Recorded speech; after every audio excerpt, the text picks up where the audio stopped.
We just finished talking about Mike. Are we done? I guess. I mean, it's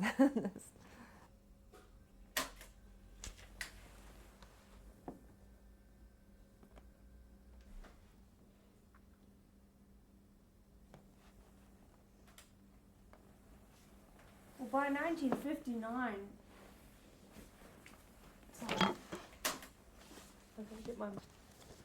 by 1959, you were getting far better stories because they assigned you to cover Khrushchev at an Iowa farm. Tell me about that story. That's a fascinating story. That's right. This was not, again, this was to do feature stories, not the main news stories of Khrushchev's visit.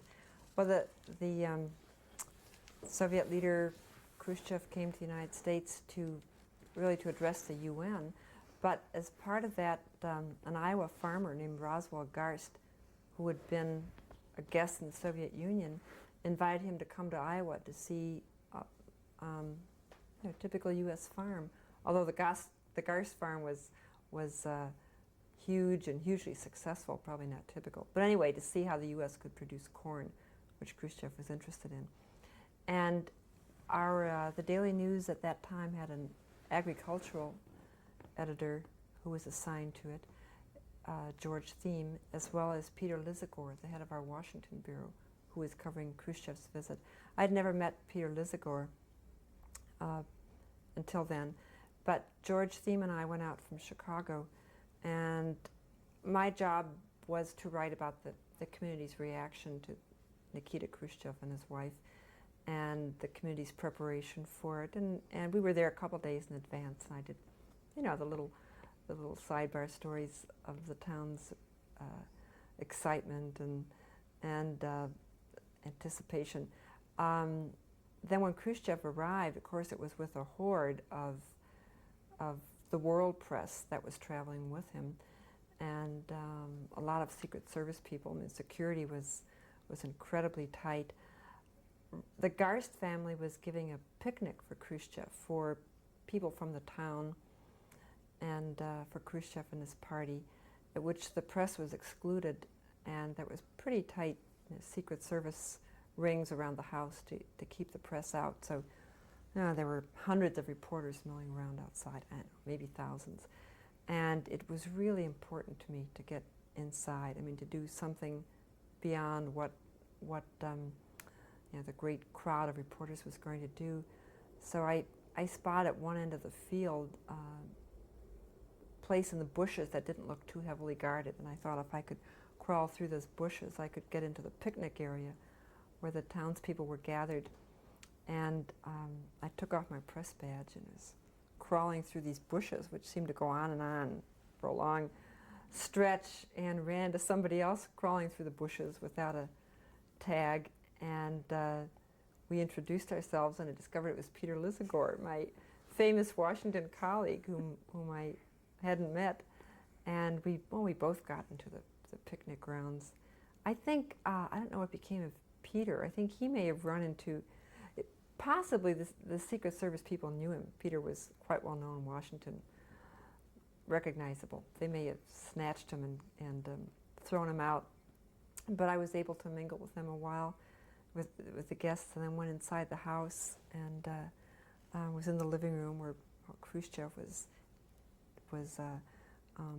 dangling a little Garst grandchild on his knee, and Khrushchev's wife was showing Mrs. Garst pictures of her grandchild, and pressed my luck too far because I was so excited about getting this, and I wanted to get it. This was in the mid-afternoon, in the time for our home delivery edition, or at least our last afternoon edition.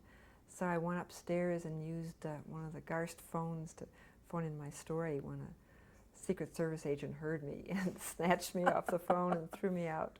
But I got a little bit of the story in. Did they get most of it? Yeah, I think so. That's a wonderful story. Shortly after that, or within the late 50s, early 60s, the newsroom finally was accepting more women. And I believe and weren't you somewhat instrumental in getting George Ann Geyer? Yeah, it wasn't. It was accepted one more, and that was I don't know, maybe 1960, but it was quite a struggle too. Georgie Ann Geyer, who also a Northwestern graduate, who had been a Fulbright scholar in Vienna, lived in Mexico for a time, and fluent in several languages, a wonderful writer, just a bright person, wanted to get on a newspaper, was hired by the feature section, as I had been, but as an assistant to the society editor, covering parties, and was just dying on that beat. And I lobbied our city editor, Ritz Fisher, to bring Gigi into the newsroom. It would have broken this rule of having 2 women on general assignment at a time, so it would really have been a revolutionary thing to do. And Ritz was pondering it and uncertain of it, and finally, I had been there not quite a year, maybe about 9 months at the time, and he said, well, one thing I like about you, and it's reassuring, is that you've been here almost a year now, and you've never cried.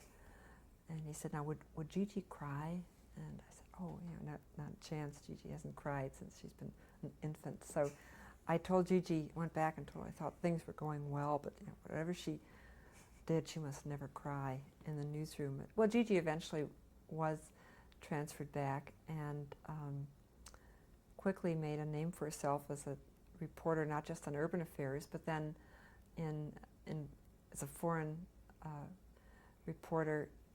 She got a fellowship to do some writing and studying in Latin America. Ended up spending several years there as a Daily News foreign correspondent, then also in the Middle East, covered Vietnam. Now does a syndicated column based in Washington, but still does a lot of foreign traveling. It wasn't until years later that a colleague of ours was at giving a talk at the University of Missouri School of Journalism when someone the dean of the School of Journalism there at the time, Roy Fisher, had been an assistant city editor at the Daily News when Gigi made her historic breakthrough, being the second woman on general assignment. And actually it was Mike Royko who was giving the talk, and who told me this story. And Roy was reminiscing to Mike about the things that had happened at the Daily News when he was there, including the day when a second woman was permitted on general assignment. And he said to Mike, the reason we moved Gigi over is that we really felt sorry for Lois, because she had no one to go to the bathroom with. And girls like to go to the bathroom together. So, so it wasn't the fact. Here all along I thought it was because Gigi didn't cry, but it was really because they felt sorry that I needed a bathroom companion. As you few women progressed toward equality, you didn't have any variance of salary with men in similar positions, did you? Not much, because the Daily News was a union newspaper. All the reporters belonged to the Chicago Newspaper Guild, which was part of the American Newspaper Guild. And our contract specified salaries, and everybody got the same. I mean, there was no differential in a union contract between men and women. There were step-ups. You got first, second, third, up to the 5th or 6th year before you became a journeyman reporter. And during those early years, the salaries, the Daily News didn't make that much money. We were pretty well paid. Most of us were paid the minimum specified by the Guild contract. So I got the same as men would, or did. Did you cover, you spoke about covering civil rights. What aspects of the civil rights movement did you cover? That by the early 60s, I mentioned I was able to develop some of the stories of city tragedies into investigative reporting of a social welfare nature. And of course, a lot of that involved the conditions of Chicago's black ghettos. Is particularly in housing and in healthcare opportunities. And in 1962, I did a series of stories on healthcare for women who relied on public healthcare for their their medical care, women on public aid or women below the poverty line, particularly on the fact that they had no access to birth control information or facilities in Chicago. Both the state public aid department and the city public health clinics, as well as Cook County Hospital, the big public general hospital, refused to give women birth control information if they relied on them for their health care. That series eventually won a Pulitzer Prize in public service and did change, in that respect at least, the health care for women. And that kind of reporting led, then I did a series on children suffering brain damage from eating lead-based paint in tenements, even though it was against the city building code to have exposed lead-based paint. Actually, children dying. Dozens of children died every summer from lead poisoning in those years. So when the civil rights movement began in Chicago, say in about 64 or so, I was already doing stories that dovetailed right into the kinds of things that were issues in the civil rights days. And a lot of the people that I had covered or who were my sources on these stories were people who were very instrumental in the civil rights movement. And going back for a minute to your Pulitzer stories, you really faced a lot of taboos. For one thing, Chicago's a very Roman Catholic city, and this was a story on birth control in the early 60s. And wasn't it difficult to get this series published? It was. My city editor, Ritz Fisher, whom I mentioned before, who helped me a lot, and a man with a wonderful heart, far ahead of his time in recognizing urban problems, and who gave me great freedom in writing about them, and who was a great progressive on many issues, was very nervous when I first suggested these stories. I had run into, by that time, a lot of public aid caseworkers and physicians at Cook County Hospital and the public health clinics who were frustrated at this ban of discussing contraception with their patients. And Ritz just kind of put me off on assigning me or giving me time to work on a series on it. Then poor Ritz developed a bad case of stomach ulcers and was away for a long time in the hospital and recuperating. And his assistant, his first deputy, Bob Rose, had no such, was not as inhibited as Ritz in that topic. Ritz was a Catholic, and that may have had something to do with his fear. Bob was not. Bob gave me time to work up the series, and I did. But by the time I finished, Ritz was back and fretted about publishing it, and it sat around. And finally, there's an old trick that reporters used in those days when there was more competition of getting things into print. I told Ritz that I had heard that the Chicago American, our afternoon competition, was working on a similar series and was about to go into print with it. So Ritz got more interested in it. But then he did something that today I would have been horrified at. He told me he had given it to a friend of his, a Monsignor in the Roman Catholic hierarchy, to read to see if he approved of it or not. Well, fortunately, Ritz's associates in the Roman Catholic hierarchy were progressive and liberal, and this particular Monsignor, John J. Egan, who later became a good friend and source of mine, whom I still see occasionally, thought that it was done fairly and was it was okay with him if we printed it. He had a few suggestions to make sure I had correctly interpreted Roman Catholic teachings, and they were helpful. I didn't. It was all right. So this was probably the first series to have been co-edited by our city editor and a Monsignor.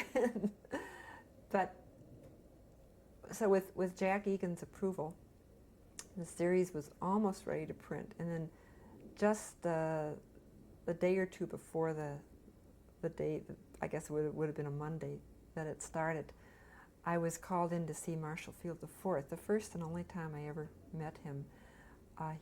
He was a very nervous man, very bright, but deeply troubled, who eventually, not too many years after that, committed suicide. And he told me that he was worried about printing this series. Marshall Field owned both papers, the Daily News and its morning competition, the Sun-Times, that he was worried about running it, and he said there was a chance that the Daily News was going to be denounced in every pulpit in the area on that Sunday, by some Protestant ministers as well as Catholic priests, but he felt it was a public health issue that had to be openly discussed, and therefore he was going to run it. And I really admired him for doing that. I don't think any paper in town at the time would have done that. And the series ran. Turned out there was surprisingly little adverse reaction. The anticipation of people like Ritz and maybe others at the paper was far worse than the reality. I mean, and including from politicians. The old Daley, Richard J. Daley, was still mayor then, and while he was a Catholic, he also knew that it was in his best interests to give women a way of limiting their families when they were on public aid if they wanted to. So there was no real opposition from him, and eventually the policies were changed at the state level and the city level and the county level. Did you have a feeling after writing that series, which was really a monumental series, did you have a feeling you had that Pulitzer? Did you just have that in the back of your mind? It never. I knew, I guess, what Pulitzer Prizes were, but it never occurred to me. I mean, it was what I had in the back of my mind was changing public policy, and I felt it was. It bothered me that women who were so poor that they had to rely on government for their medical care could not get the same quality of care that I could, and that troubled me deeply. Women were dying because of it. I mean, there were women who were aborting themselves and dying, children who were being abandoned because they were unwanted. So that's what motivated me. No, I realize the Pulitzer didn't motivate you, but I wondered if after it was done and published, and it had achieved some real accomplishments, that you thought in the back of your mind, well, maybe this just might win a Pulitzer. Never. The things that I thought won Pulitzers were investigations. That I guess my first year at the Daily News, the paper won a Pulitzer for exposing some wrongdoing by the state controller, and that's the kind of story that I thought won Pulitzers.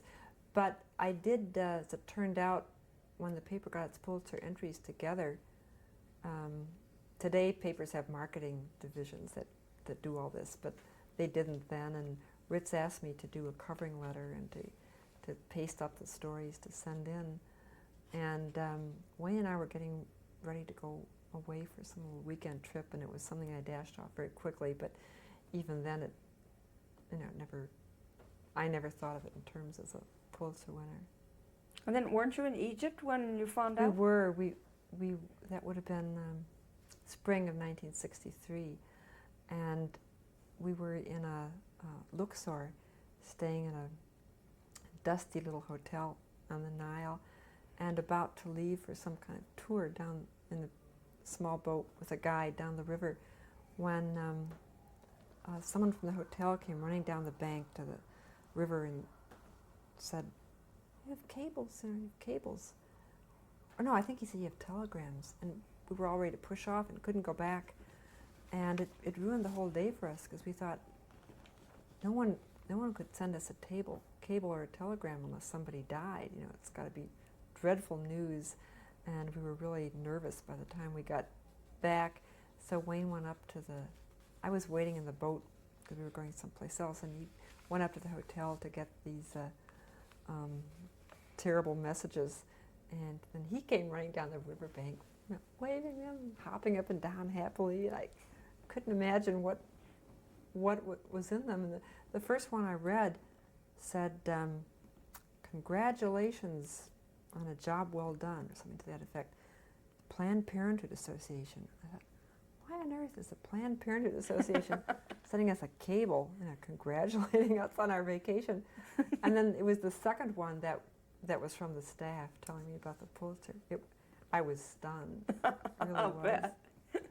And did that change your reporting? Were you offered many more It really changed challenging it. assignments? Yeah, it changed it a lot. By that time, I had done a couple of series that I thought were of some significance. One on the shortcomings of juvenile court in Cook County, and another on commitment procedures to state mental hospitals that resulted in some change and tightening of state commitment procedures.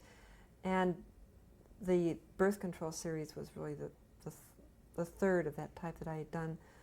So I was beginning to specialize in that kind of reporting, but after the Pulitzer, I was just given a lot more freedom to create my own assignments. Mm-hmm. And then also, as I said, the civil rights movement was beginning, and I got involved in that kind of reporting. So it does change your stature in the newsroom. I would think a so. lot. And I'd only been there about 6 years. So it meant that was wonderful. Sure. I've noticed that in your stories, like in the juvenile court system, and many stories you do, you tend to choose to write in series. A series of 4 or 5 stories.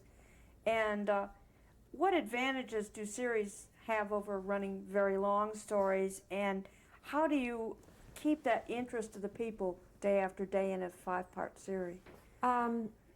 There are some topics that just are too complicated and have too many facets, I think, to put into one story unless it would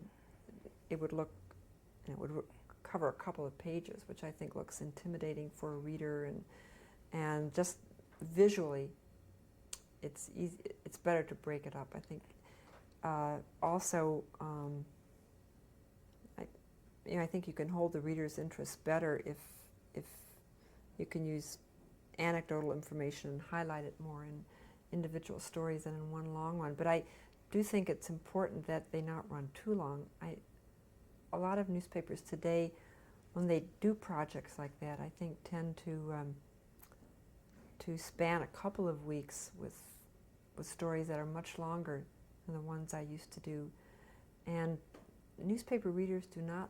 It's a very rare newspaper story where a reader is going to jump a couple of pages and keep reading. I mean, they do have to be tight and relatively short, and that's something that reporters as well as editors may not like, but it's true.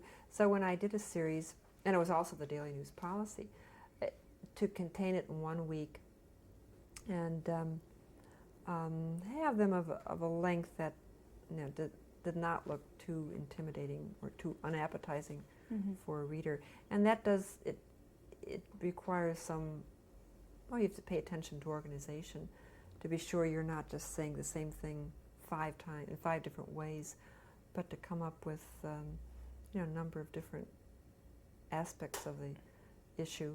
And then also, what I like to do, if I could, was to conclude with what experts in the field thought were recommendations for change, so that you're not just telling people of this awful state of affairs, but showing them that there are ways to make it better, and there is some hope for improving whatever it is you're writing about. Mm-hmm. Now, in some of these series, several of them, you went undercover. The juvenile court story, the mental health clinic, a story on border babies at Cook County Hospital. Tell me about some of those and how you got into those stories. That's still a matter of a lot of controversy in newspapers, whether it's proper to have a reporter pose as something other than a reporter to get information. And in years past, it was abused by a lot of people. And when I first started, there were some reporters who never portrayed themselves as reporters. I mean, they're always deputy coroners or police detectives or something other than they really were. I mean, they use it as shortcuts and they deceive people, and bothers me. I would never do that. But there are also some conditions that are damaging to public health and safety that I think cannot be portrayed as they are unless you're undercover. You're not going to see them as a reporter. The Chicago Tribune in years past did that a number of times, having people work in nursing homes years ago, exposing some brutal and dangerous practices. They had a reporter who worked at I think it was the Chicago Board of Elections, who saw election fraud firsthand, which you're not going to see as a reporter, calling up saying, I want to come over and see how you operate. The first time I did this, it was kind of semi-undercover. I had done a story involving a custody case at the juvenile court. A woman who, it's the kind of thing that still happens today, single mother who had no child care, was worried about her little boy and chained him to the bed when she went off to work in the morning. Someone came into her apartment for some reason or other and saw this child chained to a bed, and the state moved in and put him in a foster home, and she fought to get him back. And it was a story that exposed a lot of the shortcomings both of the juvenile legal system and of daycare facilities for working mothers. After that story appeared, and it was played back in the paper, not a particularly long story, I had a phone call from a lawyer named George Layton, who did a lot of work in the juvenile court, a black lawyer who went on to become a federal judge, one of the first black federal judges, and I think he's retired from the federal bench now. Anyway, he asked me if I would like to see more of the workings of the juvenile court, which was closed off to the press at the time, and I definitely would. I had first visited it as a student in a graduate reporting class, and had heard over the years about how awful it was, but how you could never see it because the only time they would let reporters in would be at some kind of showcase hearing. So George Layton suggested that I go there as his secretary or his legal aide, and I did, and through him had access to a lot of records and a lot of hearings, and did a series on the juvenile court. So I guess it was the first series of substance that I did, and that led to the formation of a committee of civic leaders to reform the court. That was a case in which if I had just said, I'm a reporter and I want to see what your court is like from the inside, I would never have done it. Mm-hmm. The Cook County Mental Health Clinic was somewhat the same way. I was approached by some people from the American Civil Liberties Union, some lawyers, and I think a social worker who worked there, who said that there's an adjunct to Cook County Hospital, euphemistically called the Mental Health Clinic, which is really like a staging ground for commitment to state mental hospitals. Police bring people there who are acting up for various reasons, or families bring a troublesome relative or someone who seems to be crazy, and they're kept there for 2 weeks while they're supposedly observed by psychiatrists, and then they have a hearing, and if they're deemed in need of mental treatment, they would get legally committed to a state mental hospital. The lawyers and the social worker who came to see me said that it was a sham. They did not have trained psychiatrists. The hearings were a farce, and that people were being sent off to hospitals who shouldn't be there. People who should be there weren't having the help they need. Now, a number of stories had been done on this place over the years, but they were reporters who had contacted the director and were shown model hearings and model wards, and I knew that if I wanted to see what it was like, I couldn't go in as a reporter.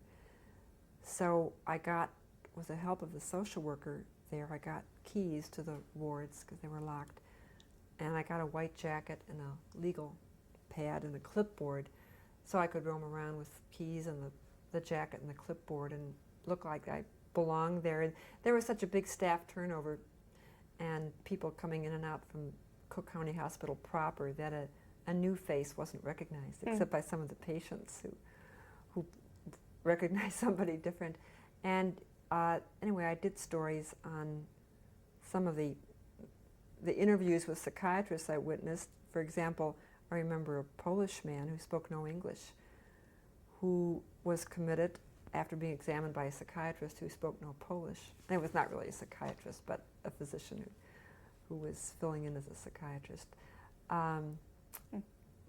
Again, those are stories that resulted in some necessary change, but couldn't have been done without going undercover. Even today, before I left the Tribune, I had a long discussion with the editor, Jack Fuller, on whether this is proper or not. There was some kind of story where Jack debated letting a reporter go in as undercover, but he just felt, it bothered him. He felt it was wrong. The Sun-Times missed a Pulitzer, at least one Pulitzer, because of that issue. It set up a tavern called the Mirage, which was a legitimate tavern. Had a reporter who went to bartending school, working as a bartender. It was the brainchild of its top inventor.